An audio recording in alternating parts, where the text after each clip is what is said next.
Thank you for that kind introduction. Always a pleasure to speak at your conference. Thank you very much again for inviting me this year. I have to say, I'm happy it's Friday. It's been a long week. This presentation will be live tweeted under hashtag #OOLive. So if you are on Twitter, please feel free to participate in the conversation. It'll be tweeted by my staff because they changed the password on me. I can't tweet it anymore. All will be a good thing. Now, in a sense, I'm happy it's Friday. But then again, I know that you're not going to make this easy for me because I happen to be sandwiched between Alok Mukherjee and Gary McNamara. So I'll do my best, and then my Friday can start after that. So let's get going here. I will be speaking today about accountability and transparency and the support that we have for the Police Services Board in Ontario, and how can we help you with your mission, the very important mission of providing civilian oversight of the police. For those who are not familiar with me, a few points of introduction. Then we will talk about what our work means for Police Services Board and what's next for our office and police governance. As indicated, I was a crime attorney for 5.5 years, and then I became director of the Special Investigations Unit, investigating the police when they're serious injury or death. And I started then in the Canadian Military Ombudsman's Office in 1998, following the scandals in Somalia public inquiry. And I was first appointed the Ombudsman of Ontario in 2005, 5-year term, reappointed in 2010, and then yesterday, in the dying hours of my mandate, reappointed for 4 months until Parliament decides what to do with me.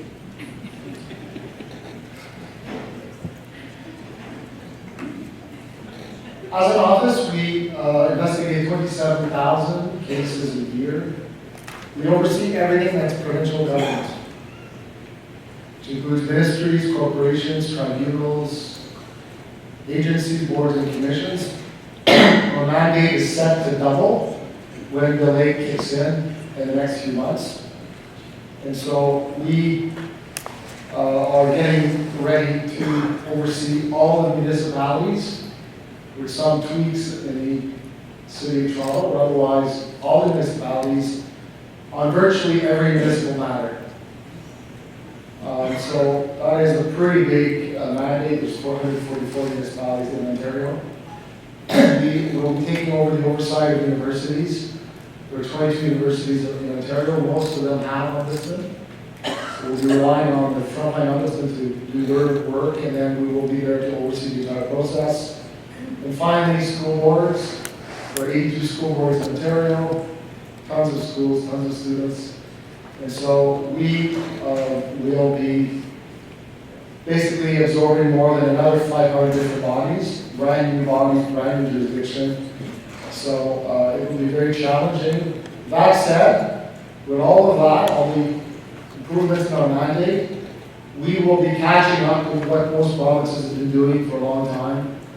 It will not make the Office of the Ombudsman the number one, largest oversight body in Canada by far, because of course we will not be overseeing hospitals.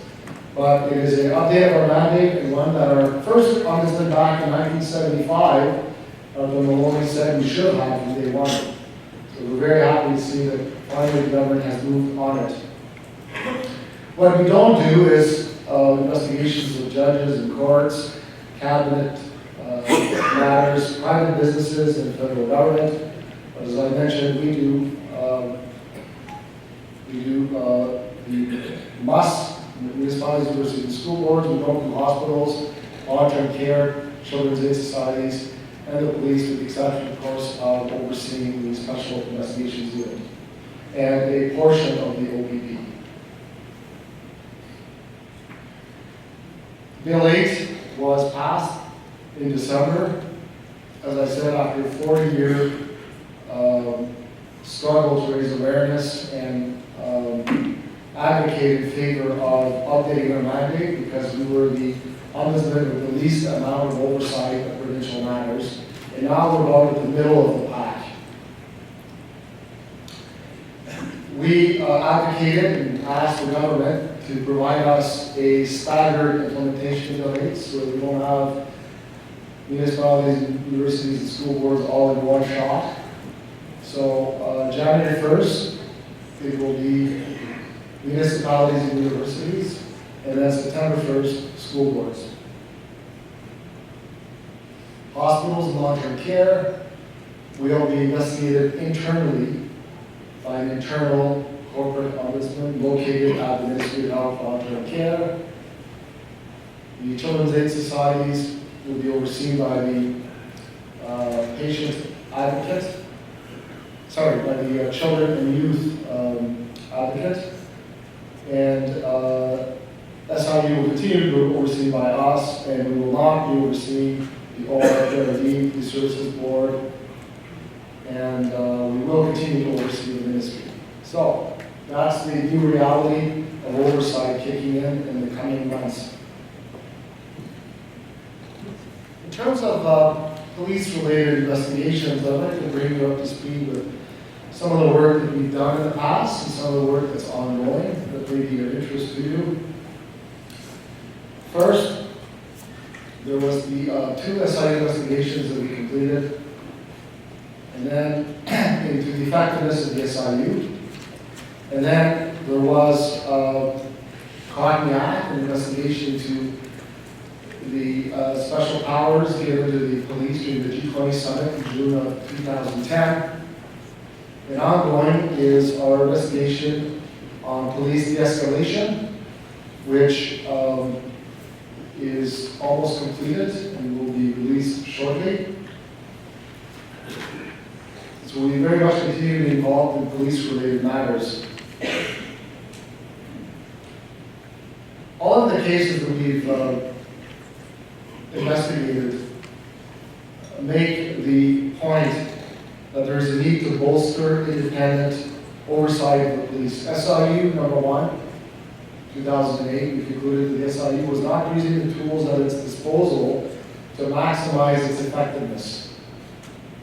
In SIU number 2, in 2011, we concluded that the Ministry of the Attorney General was running interference with the way the SIU was being run, censoring its annual report for being too inflammatory, that kind of thing, not providing the support that he needed to support for the SIU to function properly. In our investigation of the OPP's operational stress injury, PTSD, we concluded that the OPP did not pay enough attention to the issue, that in fact it ignored the issue, it relied only on one part-time psychologist for the entire police service, that over many, many years, the rate of suicide in the police service was actually higher than the number of officers killed in the line of duty, and that the OPP didn't care. The OPP was not happy with the report. There was a big pushback when it was released. But then, as the OPP turned their head to it and heard back from the rank and file, they then looked at a report from a very different angle. And they concluded that our report was in fact correct and they were wrong. And I'm very happy to report the OPP has made incredible work in creating the supports within the police service to deal with psychological injury caused by the work that they do. So they've made very important work, very important progress, and I'm happy to report that. Getting back a little bit to some of the investigations, going back in more detail. The first case, oversight on scene, as I indicated to you, dealt with a lot of the shortcomings of SIU inside and out, but as well made the point that the SIU was not tapping into the resources it had to maximize its effectiveness. Oversight undermined, of course, was directed at the ministry. The oversight unseen, we concluded that there was this lack of strong, clear legislation defining serious injury, which was contributing to the conflict between police services and the SIU. We concluded that there was a lack of diligence in dealing with police resistance. So in other words, the SIU director would see that the police were not cooperating and wouldn't raise it publicly, wouldn't raise it in his reports to the Attorney General, wouldn't raise it in his job with the police chiefs. And again, there's a problem here. The police service is not performing its function. We noted a lack of consequence for police officers who failed to cooperate, and a lack of rigor and transparency in the way the SIU operated. Shortly after our report, a new director was appointed, and he was very meticulous in noting over 200 letters calling police chiefs to account when police services or officers were not cooperating. He acted in a much more transparent way. Unfortunately, it caused even more police resistance because they liked the way it was before. Out of concern that there was not enough progress with how SIU was moving on these things, we launched a brand new investigation in September of 2010. We noted that the ministry was sitting on its laurels, had not addressed the recommendations that they had committed to address, that there were ongoing problems with police resistance and failure to notify the SIU, and again about the issue of serious injury, again calling into question the government's commitment to fix the problem. And of course, the problem with note-taking, and we were very adamant that police officer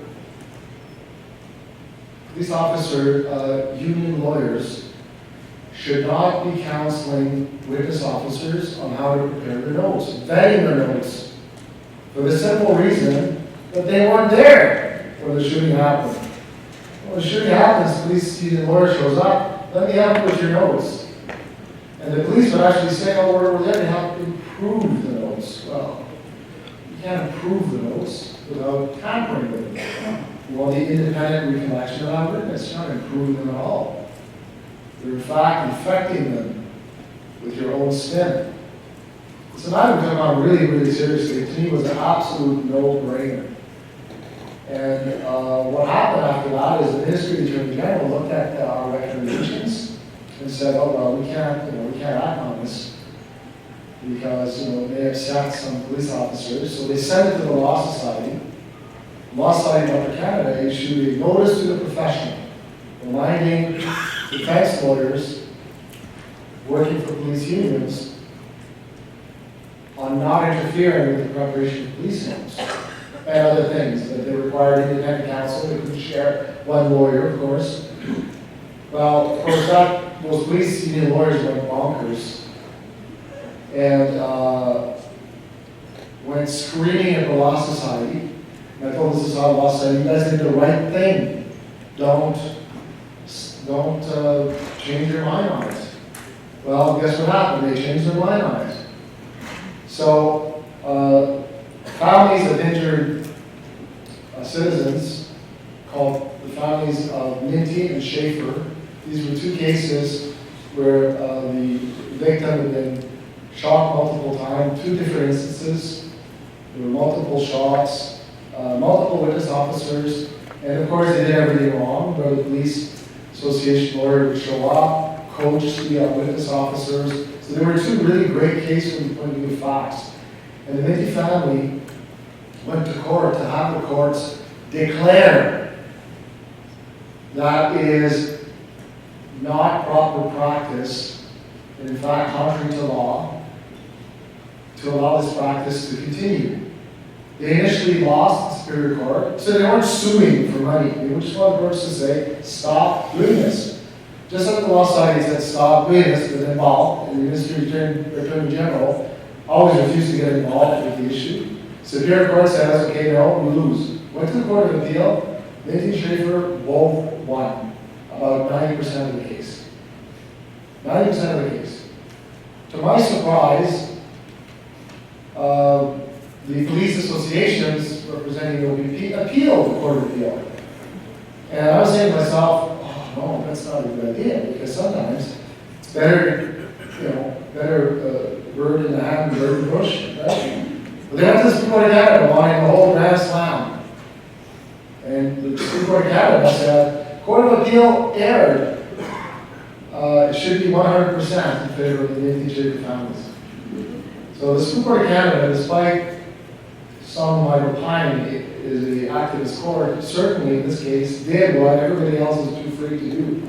The Supreme Court of Canada quoted our reports and said, this is nonsense. The lawyers for the police association should not help witness officers prepare their note because they weren't there. So it's a long story, but our reports were vindicated in the Supreme Court of Canada. And the Supreme Court of Canada was forced to do the dirty work that everybody else before didn't want to do. And I was very happy.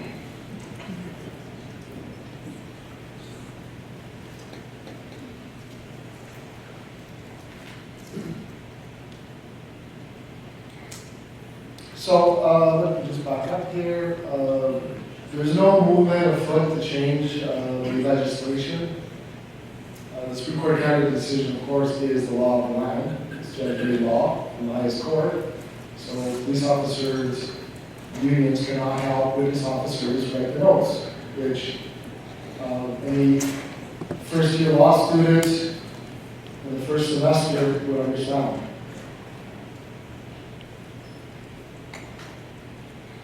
So there's no movement afoot in the ministry to change the Police Services Act, to do stuff like clarifying serious injury, to clarify even more what it means to notify immediately, because it seems that for many police services, immediately doesn't mean immediately. So I don't know how to come to be clear. The law says police services shall notify immediately the SIU. It doesn't say in an hour, tomorrow, when they feel like it. But again, it's an issue where police services do not follow the law and notify the SIU immediately. I think a good way to clarify the law would be to provide for a penalty. Maybe that would help. The word immediately is not vague, to me at least, but it appears to be misunderstood by many police services out there still. Our G20 investigation found out that the Government of Ontario, at the request of the Toronto Police Chief, Bill Blair, had requested that an old piece of legislation from World War II meant to protect us from the Nazi infiltrator be revived for the purposes of the weekend of the G20. The government said, sure, let's do it, but let's do it in private and secret. Let's not tell anybody about it. So what happened was the Toronto Police Service were able to rely on this outdated relic of a regulation to conduct arbitrary arrest or detentions in Canada in 2010. In fact, since 1982, Charter of Rights and Freedoms, Section 8 says we are protected against unreasonable search and seizures, unreasonable arrest, detention. So you have no right to arbitrarily detain someone in Canada. That's the Constitution of Canada now. So of course the law was brought forward by the provincial cabinet in response to a request by Chief Bill Blair was not constitutional, and that's why I would think they didn't advertise it, because they didn't want to have a challenge in court for the G20. Better to have 1,000 people or more arrested arbitrarily and searched arbitrarily than to risk some kind of a contentious court-related issue.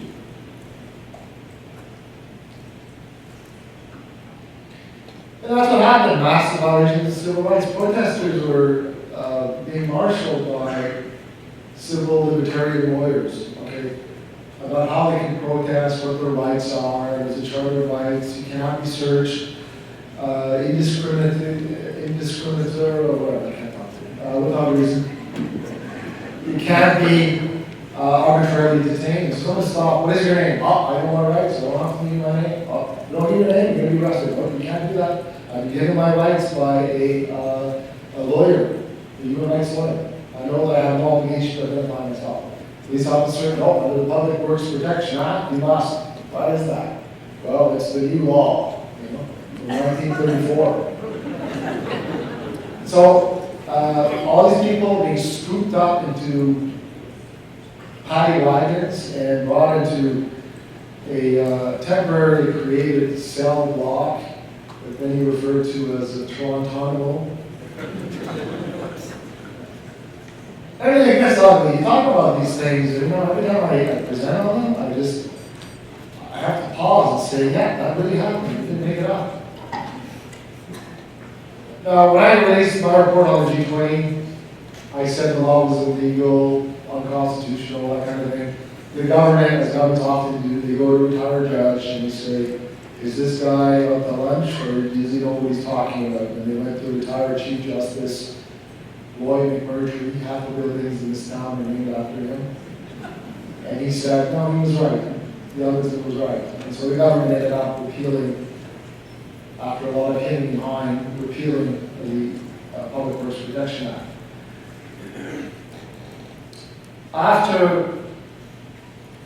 There were so many of these investigations coming in, there was so many investigations with police after last weekend, it was, you'd be forgiven if your head was spinning just keeping track of them.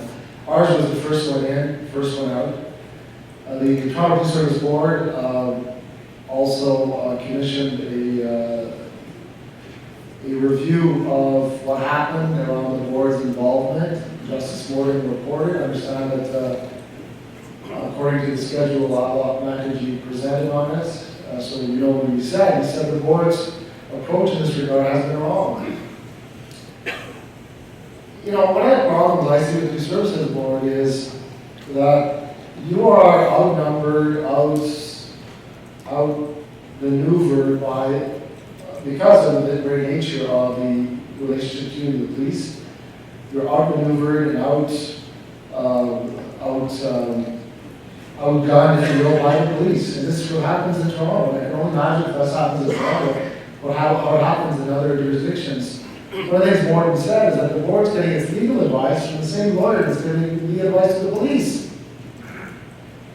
So that's a conflict. So, what happens when Bill Blair gets to his lawyers and says, do you think it's the role of the board to get involved here in the planning of the board of G20? Oh, no, this is operational. They have no business. And so the same lawyer then tells the Toronto Police Service Board, what? Oh, you guys can't look here. You have no business. It's operational. And what Morton said is that A, there's this conflict of interest using the same lawyers, and B, it's like one of these urban legends, right? Well, somebody started saying years ago that the Police Services Board could not get involved in operational matters. And it sounded good, right? Everybody repeated it. It becomes one of those urban legends, right? Like the Loch Ness Monster. A couple great people see it, that it exists, right? So here, what the court says is that, of course you can't, Police Service Board can't tell a chief to go arrest this person. Of course not.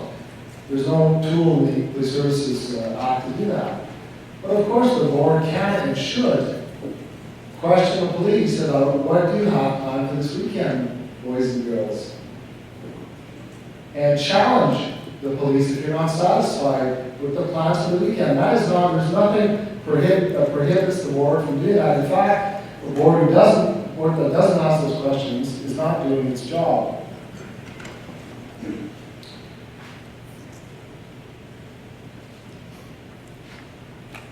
I'm a great admirer of the Morton report. I know that the Police Services Board sent it to the Ministry of the Attorney General to see if it was more right or wrong. And last year I asked a question and I was told we never got an answer. Did you get an answer since last year? No? I wouldn't think so. So I'll tell you, Morton is right. But but it's worth it. So the lessons for Police Services Board is don't be left in the dark. I mean, feel free to press these issues. The Pan Am Games are coming soon. The police have said, oh, it will not be repeated in G20. Well, I would hope not. It was hard to beat in terms of mismanaging the situation. Civilian oversight creates public trust, and you have to not be afraid to take those tough, principled stances. We did an investigation of the OPP's Operational Stress Injury Investigation 2012. Again, I noted that there were more OPP deaths by suicide than on duty between 1989 and 2012, which is a staggering conclusion. I mean, it's absolutely staggering.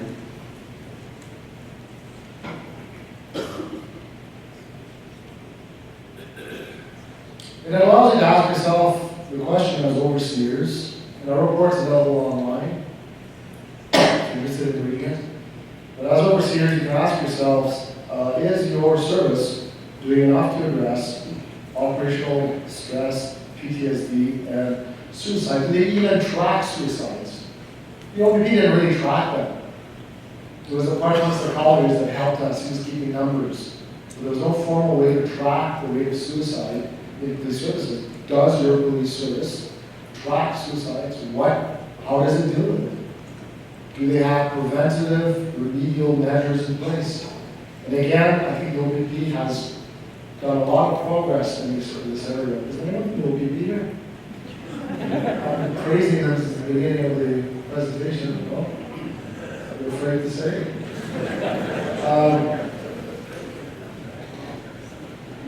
So, this is an area that's prime for you to ask questions. And it's a tough, it seems to be logical, right? If I'm running an organization and people are dying by suicide, I could ask myself some questions. In most organizations, the answers would be forthcoming. And when you're dealing with the police, that whole macho culture, and, people who, it's not like a broken leg, a psychological injury, you can't see it. And, people, oh, you're faking it, be a man, that's girly, and you're a wimp, and that kind of thing. We've seen it all. I've seen it when I was the military ombudsman. I've seen it in the OPP, and it's something that needs to be considered very seriously. So if there's any one point that you take from my presentation today is go back to police services and poke around, ask those questions. If they tell you it's operational, just bring a copy more to the report and whack them with it.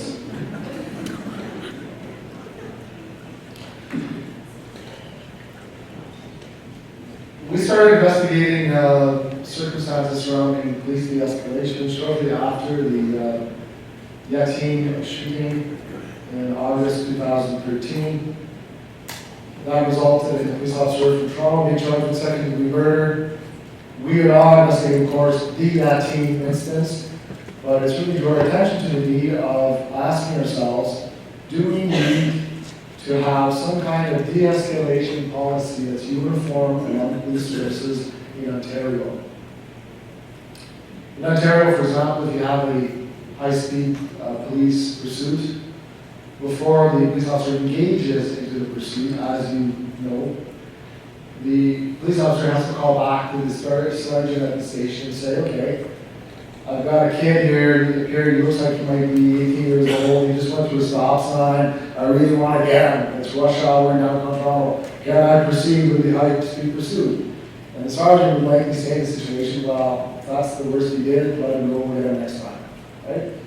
Because technically, historically, the police officer engaging in the pursuit, the old testosterone, the blood pressure, everything goes up and you want to nail the guy. And the next thing you know, you run a sidewalk and you kill an innocent bystander. You're not kind of weak, You're not kind of weak.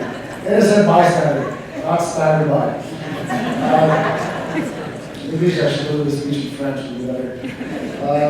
So this rule was adopted simply to prevent this kind of situation, whereas if it's a bank robbery, people are armed, it's an evening or early morning through a suburb, well, the sergeant at the station would say, go get it. You know? So you got to wait. This is a principle, this is a rule that was put in place in Ontario to great success.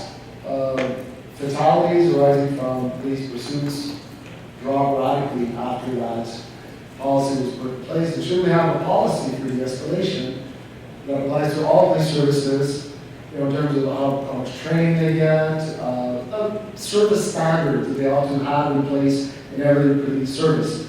And as you might expect, the police, many of the police community were not supportive of us getting involved. We know it all, we can handle it, we don't need to be told by Big Brother what to do. But we retain the services of Senator Vernon White, who is former Deputy Commissioner of the RCMP, former Durham Police Chief, former Ottawa Police Chief, a guy who's been around the block, and he was extremely knowledgeable in this area, as well as Mike Boyd, former acting Toronto Police Chief, former Edmonton Police Chief, and we retain their services in order to help give us advice on the case. And the case is virtually ready for release, so watch for it in the coming months. Now, I talked to you earlier about Bill 8. Bill 8 will provide the oversight to municipalities, all of the government services, and local accountability mechanisms, like, for example, some cities have integrity commissioners, that kind of thing. Unfortunately, we will not be overseeing police services. I really strongly believe that that would have been a great assistance to the Police Services Board. Our role would have been to strengthen your role, just as we advocated on behalf of the stronger SIU. But I understand that the Big 12, Police Services Board wrote to the Premier and pleaded for exemption, saying that we're the most oversighted body ever.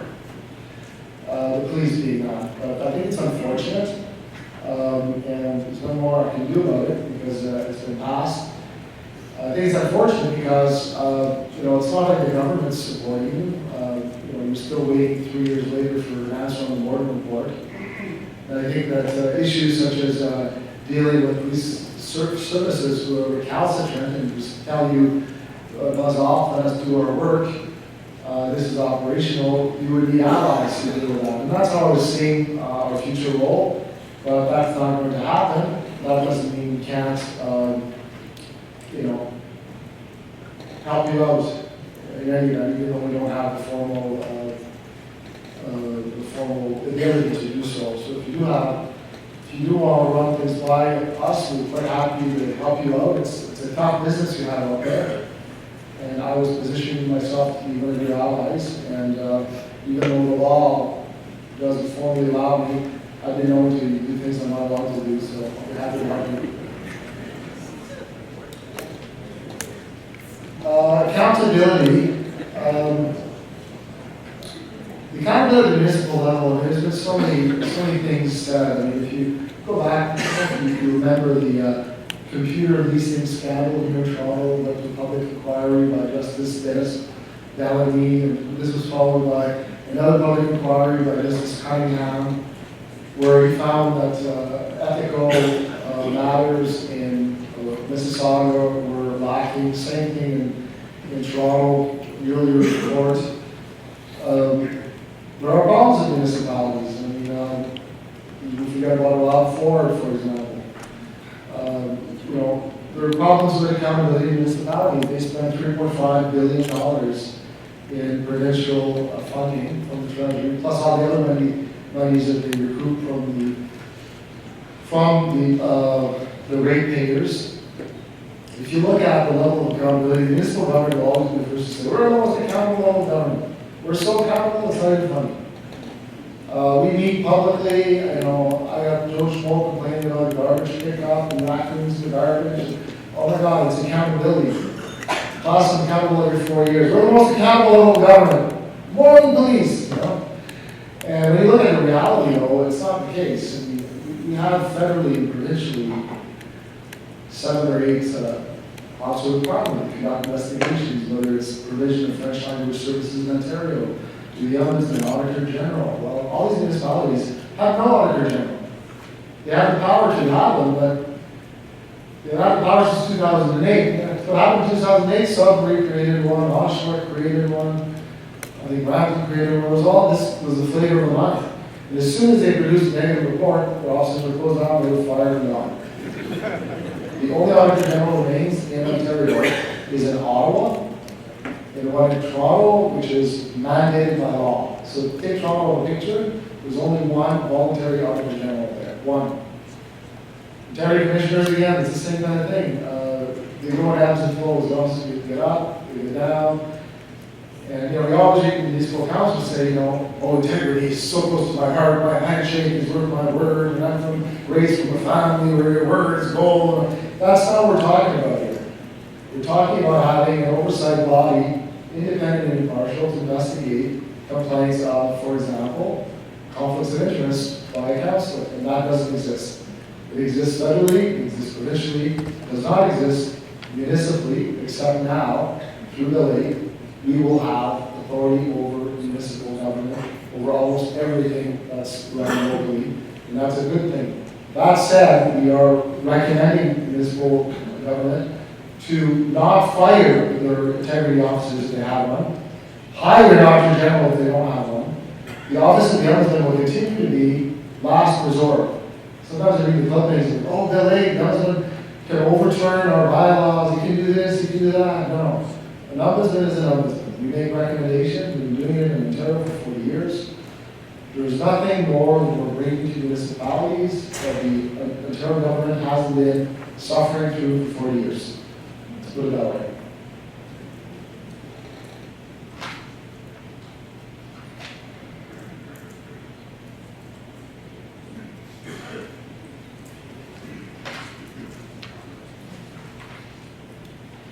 We run a very transparent office. We are on, this is my email address, by the way, and I am on Twitter, as we all know.